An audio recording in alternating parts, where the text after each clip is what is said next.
Well, good afternoon, everyone. My name is Vanessa Rankin and I'm a civil celebrant, and I'd like to welcome you all here today to this special service to celebrate the life of Josephine Gant. Known to some of you as Joan and a few of you as Joni.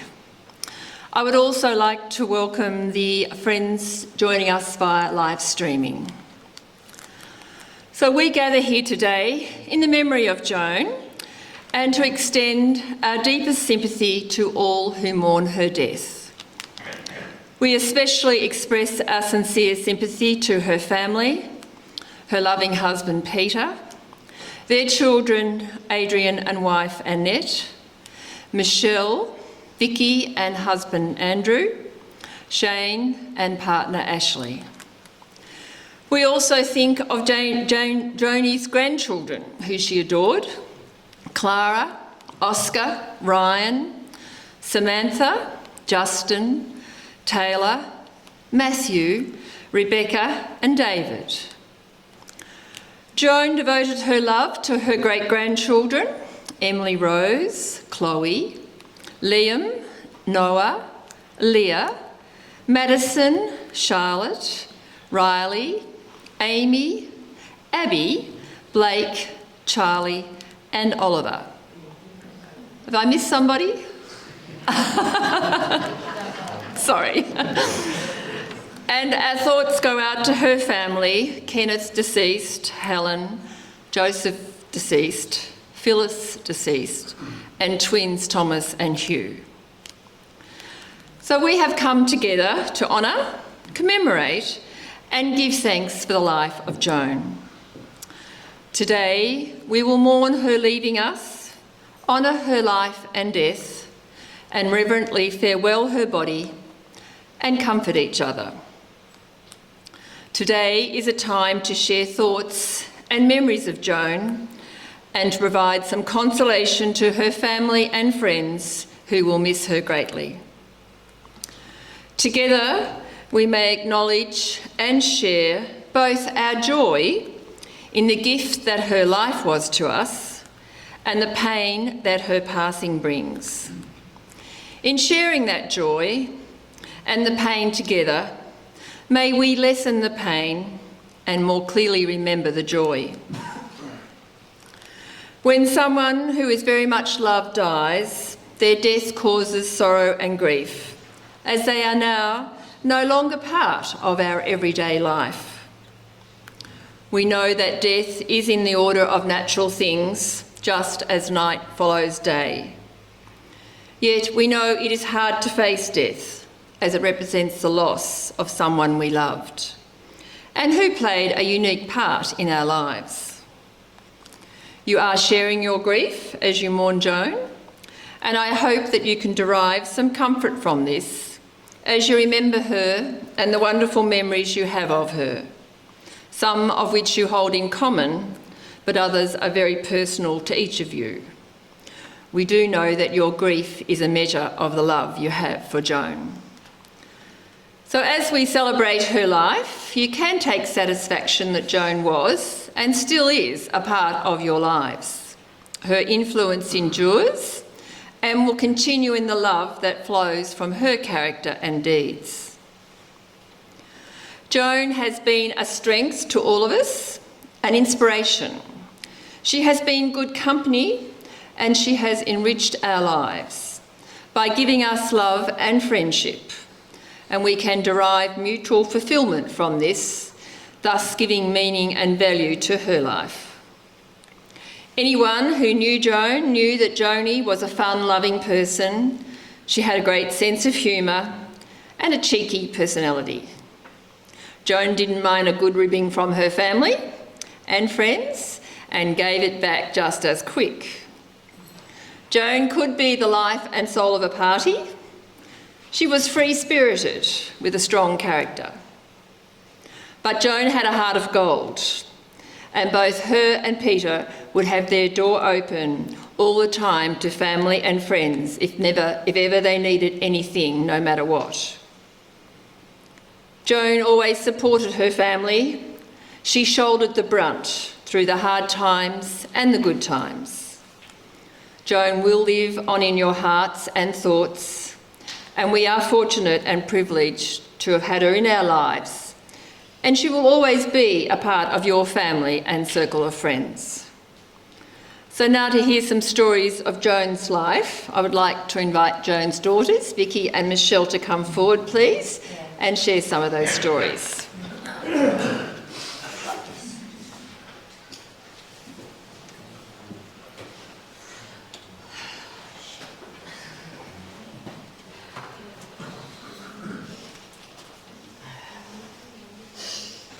See that? Yep. Okay. Hi everyone. On Friday, the 9th of the 9th, 2022, our family said goodbye to a very special lady, our mum, who we loved and adored. She was our rock, and no matter what, she was always there for us.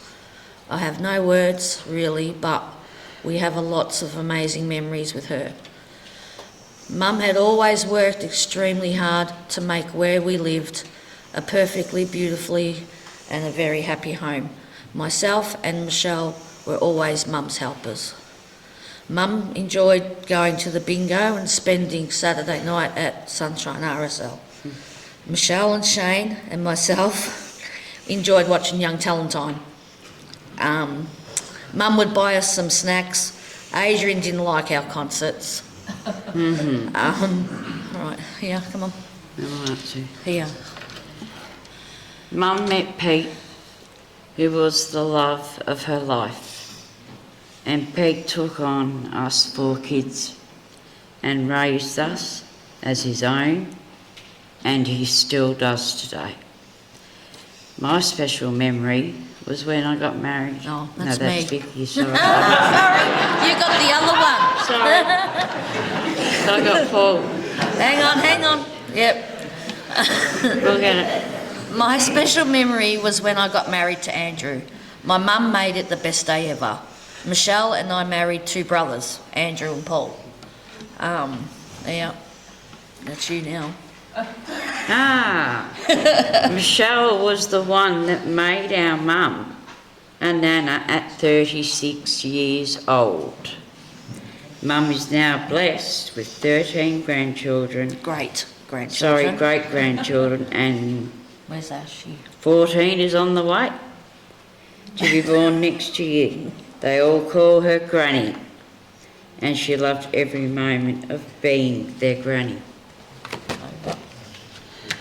I blocked it out. We have many more precious memories we can share, but for now we will hold on them close to our hearts and share them with all of you at a later time. Mum, this is not goodbye. This is see you later.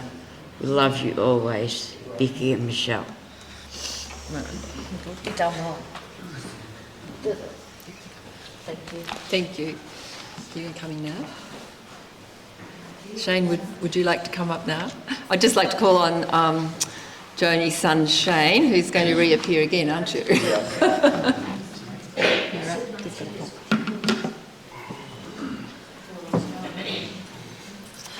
Okay, I'm actually reading this on behalf of my mum's sister Helen, who couldn't be here today, and hopefully I can get through it.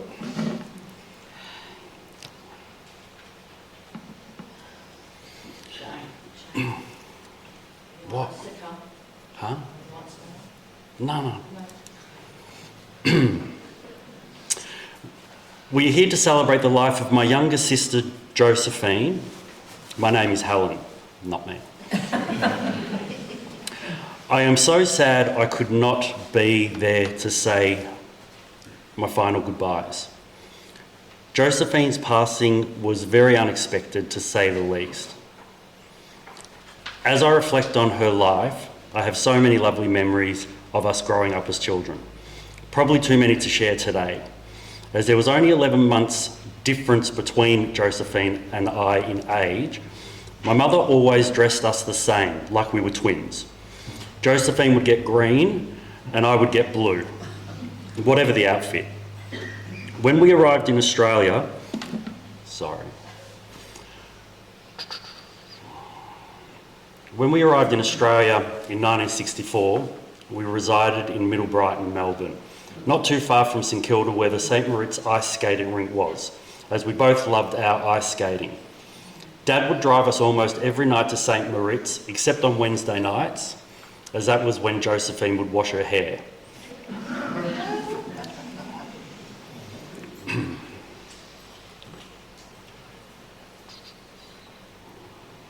Josephine was a fine, elegant skater and very good at dancing on the ice. Josephine was lots of fun. I remember my sister Phyllis, Justine would hate being called Phyllis, had a dress-up party for some reason. Josephine, being a bingo player by this stage, came dressed as a bingo queen. And our dad, for some reason, had handcuffs in his outfit. He handcuffed himself to Josephine and then broke the key, and they couldn't get apart. We had to call a locksmith, which took hours. Josephine loved to sing, especially when the kids were young, and while doing her housework, she would have her music nice and loud on Saturday mornings. Helen also wanted me to say that there's a saying in Scotland that goes, you can take the lassie out of Scotland, but you can't take Scotland out of the lassie. Yeah.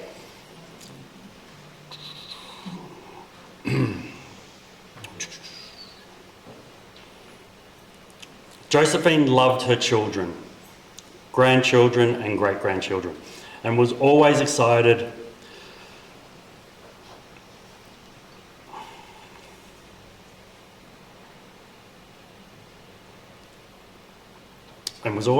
at the thought of them coming to Cobram for weekends.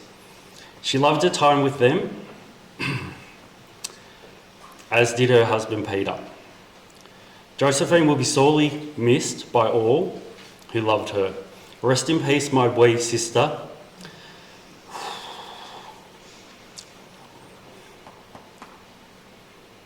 Till we meet again.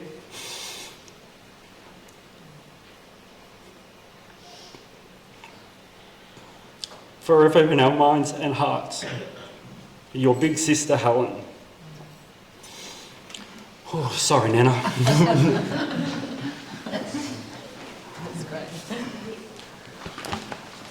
Thank you very much, Shane, and thanks, Helen, for those lovely words. Thanks for sharing them with us. So I'd now like to call upon Joan's granddaughter, Samantha, to come forward, please.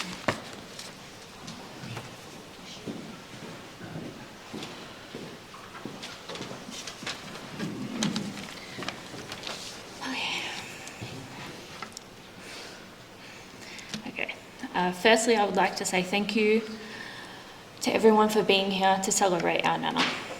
As a woman who never shied away from attention, she would love that you're all here for her. I'd like to say a few words today on behalf of my brothers Ryan and Justin, my sister Taylor, and myself.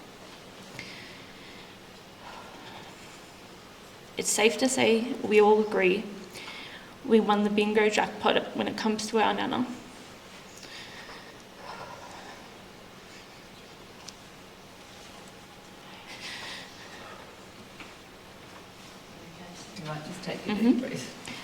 She was so funny, so kind, fiercely protective of us, and showed us so much love.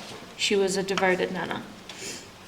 Always there when we needed her, protecting us when life got hard, and guiding us to be good people.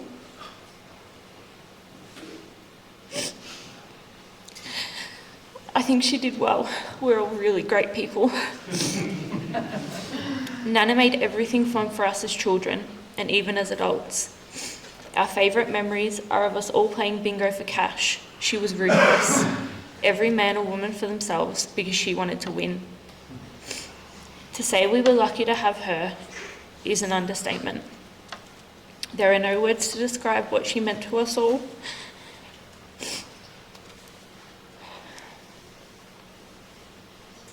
And how different our lives will be without her.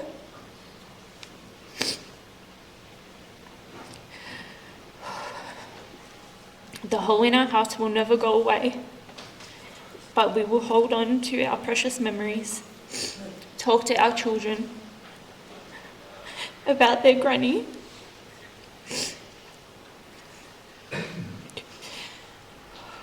and wrap our arms around our papa, who loved our Nana more than anything. Goodbye, Nana. See you again one day in our Goonies. Thank you.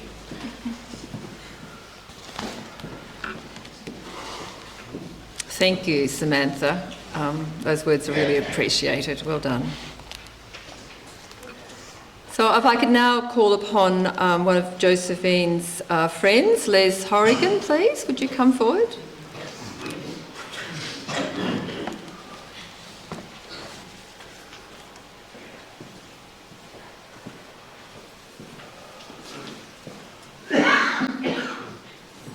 Afternoon. I've only got a small bit of paper, so I'm right. Hopefully. I first met Josephine and Peter when they first come to Cobram, which wasn't long after us. And we got to know them very well, and then I had a bit of a condition and had to move from where we lived in Sturt Street down to Waste Village. And at the time Pete and Jane were living in the Bronx, and she wasn't very happy there at all. She probably had the best house in the street, but all the ones around them, they weren't very nice. She was too frightened to go out unless Peter was at home. So I took her down to the Oasis Village, and we're walking around looking at the homes, and who would she bump into but Libra? And Libra said, "What are you doing here?" And Janie said, "Well, I'm going to buy a house here." And he said, "You can't, you're too young." And I thought, geez, how to win a heart, eh?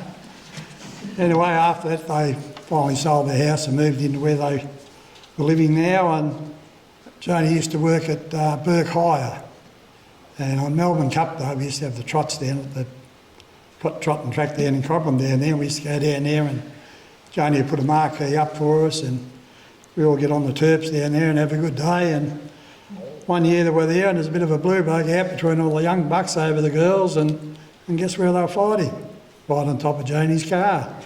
So out the gate she went, give them all a peace of mind, and even the coppers trying to break it up.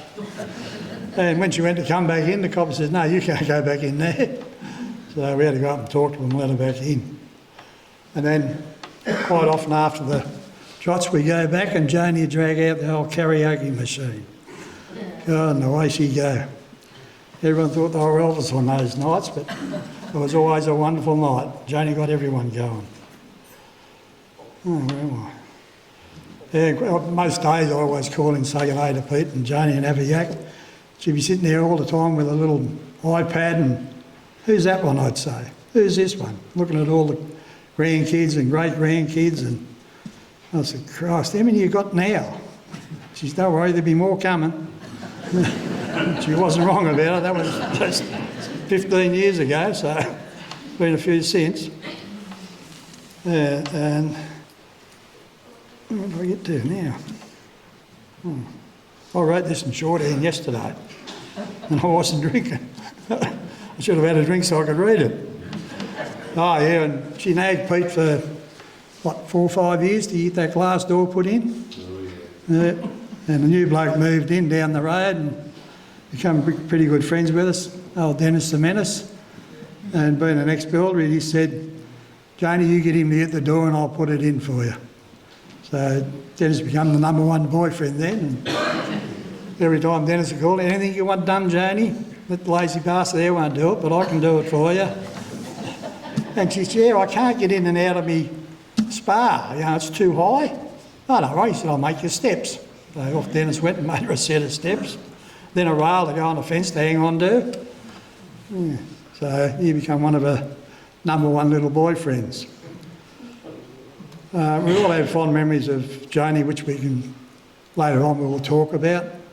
And a lot of it, unfortunately we can't talk in here about it, but we can when we get outside. So I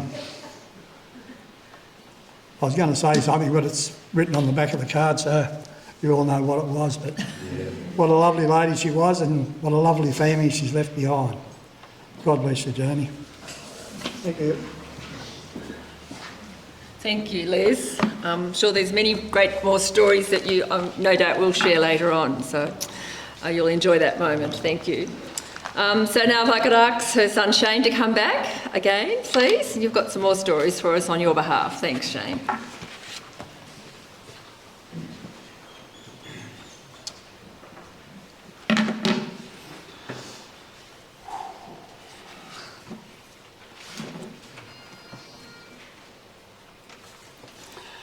Okay, now this one I may not get through. Okay.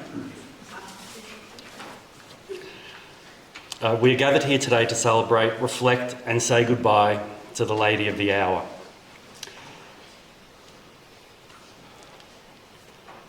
My mum, Josephine Gant. I'm Joan's son Shane, otherwise known as the favourite. Mind you, last night I was told that Adrian was called the favourite. Yeah. But she probably said that everyone was the favourite of something. But she also introduced me to people as, this is my baby. Mind you, she often also called me Michelle, Vicky, Adrian, and would also end with, what's your name? I have so many amazing memories and experiences I've shared with my family and my mum. And my earliest memories are of our house in Braybrook. Chocolate shag pile brown carpet and a bungalow out the back. 44 Joy Street. Joy Street by name and Joy Street by nature. Memories from that house are moments I will never forget. And most people here have been to that house. Many times. My mum got me my first job at about 14 at the Western Suburbs Bingo Centre, where she was a bingo caller. It was my job after bingo was called to check the winning ticket. I loved watching my mum in her element and we had so many laughs.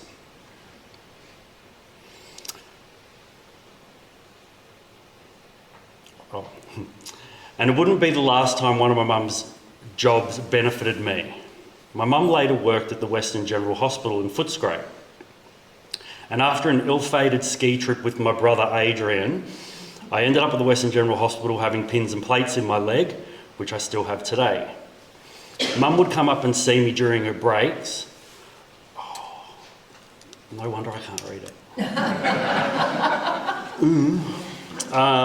Mum would come up and see me during her breaks in her hospital scrub straight from theatre, like she owned the joint. She also organised that the night nurses would bring me a television at 9:30 p.m. so I could watch Melrose Place. Back then in the olden days, you had to pay for televisions. My mum always loved music, and one album in particular, Guilty by Barbra Streisand and Barry Gibb, was on heavy rotations on Saturday mornings. An album I also stole when I moved out of home. For me, one of the best things I was ever able to do for and with Mum was to buy us tickets to see Barbra Streisand in concert. On arrival, they informed us that our seats were obscured by a sound desk and that we would have to be moved to another section. Not happy, Jan.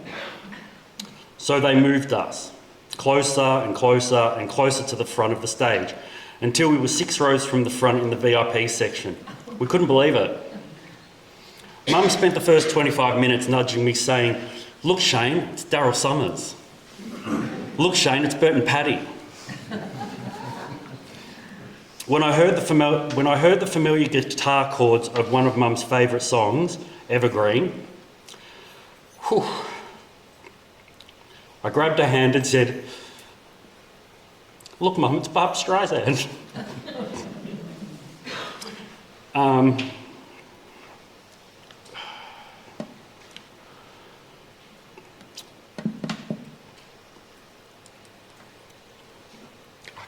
It's okay. I'll try and read it for you. Stay here. Right. Oh, you're right, Ashley? Thanks. That'd be great. You're right. Hang on, I'll try. Yeah, here you go. The last week has been extremely difficult.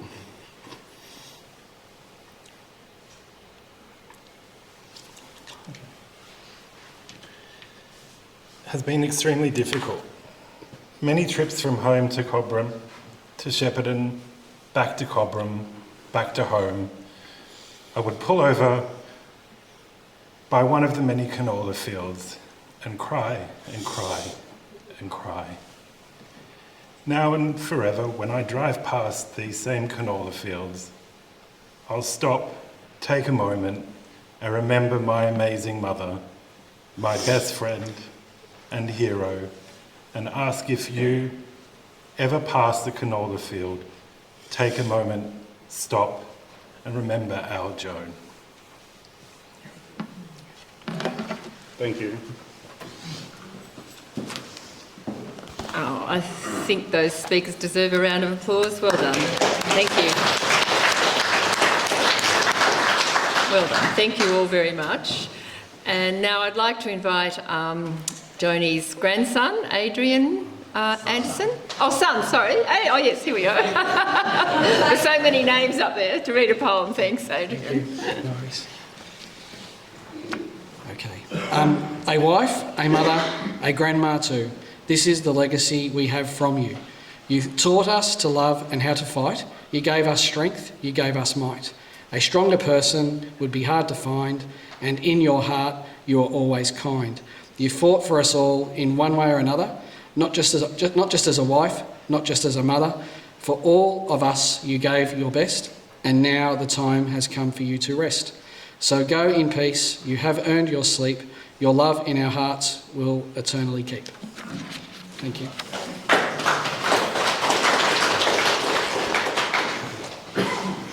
Thank you, Adrian.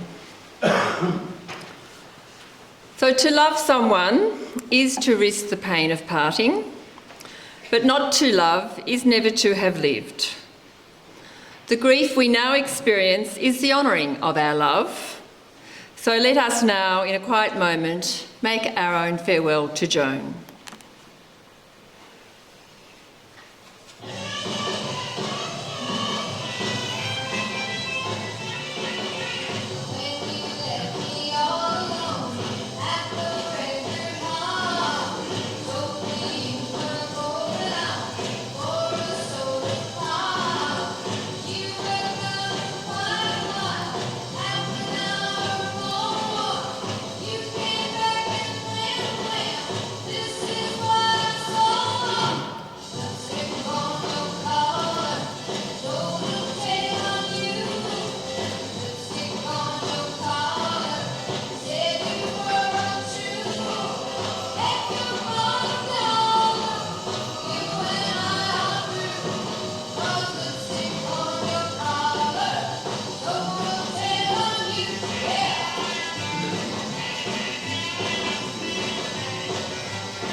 That's a celebratory song for a celebratory woman, isn't it? Yes.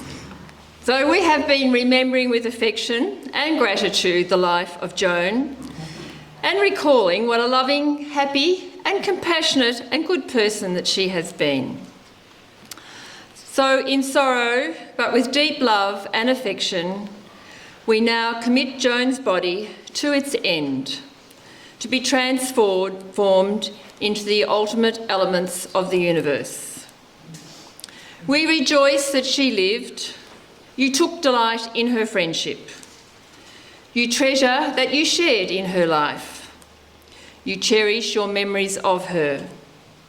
With love, we leave her in peace.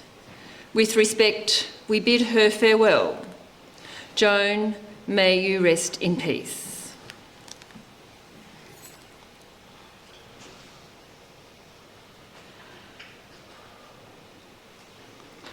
So on behalf of Joan's family, I thank you all for coming here today and sharing in this celebration of Joan's life, and for all the warmth and sensitivity and support you have given Peter these last few days and weeks.